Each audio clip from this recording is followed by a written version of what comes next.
के मुसलमानों से सऊदी अरब के पूर्व चीफ, बोले तो पूर्व खुफिया चीफ का बयान आया है। उन्होंने पूरे दुनिया के मुसलमानों को आगाह किया है, साथ इस्लामिक देशों को कड़े संदेश दिए हैं। वीडियो को आखिर तक जरूर देखिएगा कि आखिर अचानक से सऊदी अरब के पूर्व खुफिया चीफ को क्यों आगे आना पड़ रहा है। साथ ही आपको इस रिपोर्ट में यह भी दिखाऊंगी कि फिलिस्तीन और इजराइल वॉर के बीच आईडीएफ के सैनिकों का मानसिक संतुलन पूरी तरीके से बिगड़ रहा है, जिसकी वजह से उनको खुदकुशी करना पड़ रहा है। इस पर भी चर्चा की जाएगी, लेकिन सबसे पहले दोस्तों सऊदी अरब के चीफ का बयान, जो पूर्व चीफ है, उनका स्टेटमेंट आपको बताना चाहूंगी। और वीडियो को लोगों तक जरूर शेयर कीजिए, क्योंकि इजराइल और फिलिस्तीन वॉर में अब तक 70,000 से ज्यादा लोगों की जानें जा चुकी हैं। आंकड़े लगातार बढ़ते हुए नजर आ रहे हैं। इन आंकड़ों में सिर्फ और सिर्फ मौतों की संख्या बढ़ रही है दोस्तों। सीज फायर तो कहने को हो गया है, लेकिन हालात बद से बदतर बने हुए हैं। फिलिस्तीन के अंदर लोग आज भी डर और खौफ के माहौल में जी रहे हैं। इजरायली सैनिकों पर बड़े गंभीर आरोप लगा रहे हैं, लेकिन इसी बीच मिडिल ईस्ट में बढ़ते तनाव को लेकर सऊदी अरब के पूर्व खुफिया चीफ प्रिंस तुर्की अल फैसल ने एक बड़ा बयान दे दिया है। उन्होंने कहा है कि इजराइल इस वक्त इलाके का सबसे बड़ा समस्या बनकर पैदा करने वाला देश बन चुका है और ये ईरान से भी ज्यादा खतरनाक हो चुका है। प्रिंस तुर्की, जो सऊदी अरब की जनरल इंटेलिजेंस डायरेक्टर के प्रमुख रह चुके हैं और एक अनुभवी राजनयिक रह चुके हैं, उन्होंने ये टिप्पणी मिल्केन इंस्टीट्यूट के middle east of east and Africa summit के एक पैनल में की है। उनकी ये बात खाड़ी देशों की बदलती सुरक्षा की सोच को दर्शाती है, खासकर मौजूदा संघर्षों के बीच। उन्होंने कहा कि इजराइल की लगातार सैन्य गतिविधियां इलाके में अस्थिरता बढ़ा रही है। उनके मुताबिक सीरिया पर लगभग रोजाना बमबारी करने वाला, गाजा और वेस्ट बैंक में फिलिस्तीनियों पर हमला करने वाला और लेबनान में भी हमला करने वाला, जहां सीज फायर लागू है, ऐसा देश शांति का दूत कैसे हो सकता है। ये बड़ा सवाल उनके जरिए कर दिया गया है कि इजराइल को कोई शांति का दूत कैसे कह सकता है, क्योंकि वो लगातार कई जगहों पर, कई मुल्कों पर बमबारी कर रहा है, लोगों को निशाने बना रहा है। खासकर फिलिस्तीन की स्थिति किसी से छुपी नहीं है। हर कोई फिलिस्तीन की स्थिति से अवगत है। वो जानता है कि फिलिस्तीन में क्या हो रहा है। बड़े लेवल पर प्रोटेस्ट तक हो रहा है दोस्तों, लेकिन इजराइल को ऐसा लगता है कि कोई फर्क नहीं पड़ रहा है। एक कान से सुनता है, दूसरे कान से निकाल देता है। और यही वजह है कि अब सऊदी अरब के पूर्व खुफिया चीफ को आगे आकर इस बात पर जोर देना वो जोर दे रहे हैं और तमाम मुल्कों को सतर्क रहने की सलाह भी दे रहे हैं। प्रिंस तुर्की ने एक अहम घटना का जिक्र किया। सितंबर 2025 में दोहा, कतर में हमास प्रतिनिधि मंडल पर इजरायली एयर स्ट्राइक हुई थी। उन्होंने कहा था कि अमेरिका की सुरक्षा गारंटी के बावजूद भी जीसीसी देश पर हमला एक खतरे की घंटी है और इसमें तमाम खाड़ी देशों को अपने रक्षा सहयोग को और मजबूत करना चाहिए। उन्होंने पश्चिमी देशों पर परमाणु मुद्दों पर डबल स्टैंड अपनाने का भी आरोप लगाया है। उन्होंने कहा कि हमारे क्षेत्र में पहले से ही एक परमाणु हथियार वाला देश मौजूद है, इजराइल, लेकिन कोई और उसके बारे में बात नहीं करता है। उनका सुझाव था कि अगर ईरान और परमाणु कार्यक्रम को आगे बढ़ाता है तो सऊदी अरब को भी उतना और अपना परमाणु रक्षा विकल्प गंभीरता से सोचना चाहिए। विश्लेषकों का मानना है दोस्तों कि ये बयान खाड़ी देशों की राजनीति में बड़े बदलावों को दर्शाता है। कहा जा रहा है कि सीरिया में हाल ही के राजनीतिक बदलावों के बाद ईरान का प्रभाव कम हुआ है, जबकि इजराइल की सीमा सैन्य कार्रवाई बढ़ रही है। इस वजह से खाड़ी देशों की पारंपरिक खतरा मूल्यांकन नीति बदल रही है, जिसकी वजह से चीफ को आगे आकर तमाम मुल्कों को ये बात बताना पड़ रहा है कि इजराइल से सावधान रहने की ज़रूरत है।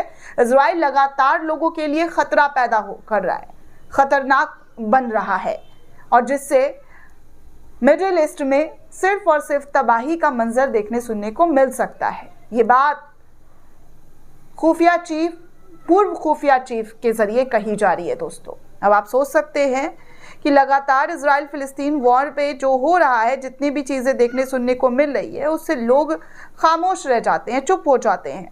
कई बार तो इजराइल के समर्थन में कुछ लोगों के जरिए हमारे भारत के अंदर देखा गया कि उनका समर्थन किया गया है, लेकिन हकीकत जो है वो कोसों दूर है और बहुत भयानक है, क्योंकि लोगों की जान जाना कोई छोटी चीज़ नहीं है। और जब बड़े लेवल पर 70,000 से ज़्यादा आंकड़े पार हो जाना, ये क्या आपको छोटी मोटी घटना लग रही है? 70-75,000 का आंकड़ा पार हो चुका है दोस्तों, और ये कोई छोटी घटना नहीं है। आप इसे छोटा मामूली घटना कहकर इग्नोर नहीं कर सकते हैं। इजराइल और फिलिस्तीन वॉर सबसे खतरनाक स्थिति में, सबसे खतरनाक दौर में पहुंच चुका है।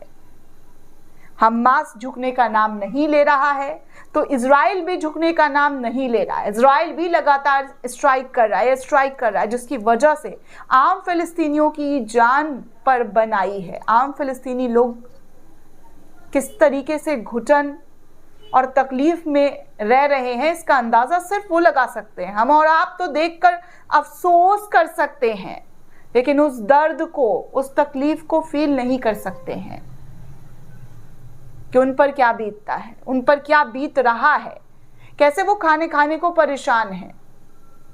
खाना आता है, रिलीफ कैंप में जाते हैं तो वहां पर भी उनकी जान को खतरा है। वहां पर भी कब कहां क्या हो जाए, किन की जान चली जाए, ये नहीं पता, और जा भी रही है। खैर, आगे आपको दूसरी खबर बता दूं कि गजा युद्ध के बाद मानसिक बीमारी से इस वक्त इजरायली सैनिक परेशान हैं।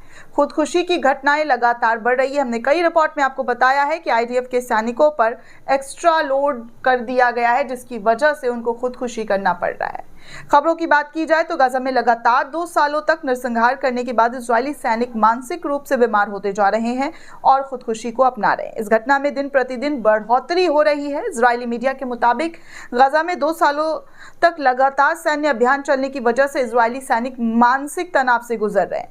इजरायली सैनिकों के बीच बढ़ती खुदकुशी की घटनाओं की वजह से इजराइल की सुरक्षा एजेंसियों की गहरी चिंता बढ़ गई है। मीडिया रिपोर्ट्स के मुताबिक आपको बता दूं तो इजरायली आर्मी के मेडिकल और मनोवैज्ञानिक विभाग ने हाल ही के महीनों में जो है कहा जा रहा है कि कई ऐसे मामले रिकॉर्ड किए हैं जिनमें मिलिट्री के लोग गंभीर मानसिक तनाव, युद्ध की जगहों से ट्रॉमा और लगातार फ्रंट लाइन पर रहने की थकान जैसी वजहों से प्रभावित हो रहे हैं। इन गंभीर बीमारियों के ग्रसित इजरायली सैनिक खुदकुशी भी कर ले रहे हैं, तो वहीं कई स्पेशल साइकाट्रिस्ट केयर सेंटर में इलाज करवा रहे हैं। इजरायली आर्मी के लिए जिम्मेदार सोर्स का कहना है कि युद्ध मैदान में मौजूद कई लोग पोस्ट ट्रॉमेटिक स्ट्रेस डिसऑर्डर यानी कि PTSD और दूसरी साइकोलॉजिकल दिक्कतों से जूझ रहे हैं। इस मामले को गंभीरता से देखते हुए साइकोलॉजिकल सपोर्ट प्रोग्राम को बढ़ाया भी जा रहा है। इजराइल के अंदर साइकोलॉजिस्ट का कहना है कि युद्ध में शामिल किसी भी आर्मी या ग्रुप में इस तरीके की स्थिति आम है। ऐसे में इस हालात में पीड़ितों को समय पर मदद, सही माहौल और प्रोफेशनल गाइडेंस की बहुत अहम ज़रूरत होती है। इन मामलों पर इजरायली रक्षा मंत्रालय का भी स्टेटमेंट आया है और कह रहे हैं कि समस्या का असली कारण जानने के लिए जांच पड़ताल की जा रही है। इजरायली रक्षा मंत्रालय इस बात पर जोर देकर कह रहा है कि इजरायली सैनिकों की मानसिक स्वास्थ्य समस्या ठीक करना संगठन की प्राथमिकता है। आपको बता दूं कि इजरायली सैनिकों ने गाजा में लगातार 2 सालों तक फिलिस्तीनी नागरिकों का खून बहाया है। साथ ही इजरायली सैनिकों ने गाजा में युद्ध अपराध करते हुए वीडियो भी बनाए हैं और सोशल मीडिया पर अपलोड भी किए हैं, जिसके बाद दुनिया भर में इजराइल की मजलूम होने की बनावटी छवि को ध्वस्त कर दिया गया है, ऐसा जी सलाम के हवाले से रिपोर्ट में कही गई है। यही कारण है कि इजरायली अंतर्राष्ट्रीय दल पटल पर अकेला खड़ा होता हुआ नजर आ रहा है और हर तरफ से उसको विरोध का सामना करना पड़ रहा है। तो फिलिस्तीन की हालत देखता है, गजा पट्टी में लोगों की हालत देखता है, उनकी आंखें नम हो जाती हैं और कहते हैं कि युद्ध से कभी किसी का भला नहीं हुआ है और ये युद्ध पिछले 2 साल से ज़्यादा हो चुका है और 2 सालों में एक हंसते खेलते फिलिस्तीन को खंजरों में तब्दील होते हुए देखा गया है। आंखों में डर, खौफ, रोना, चिल्लाना, सब कुछ देखा गया है इन सालों में। इसीलिए हम सभी को दुआ करना चाहिए कि फिलिस्तीन और इजराइल के बीच ये युद्ध, ये जंग समाप्त हो जाए। लोगों का खून ना बहे, लोगों की जानें ना जाएं। शुक्रिया दोस्तों।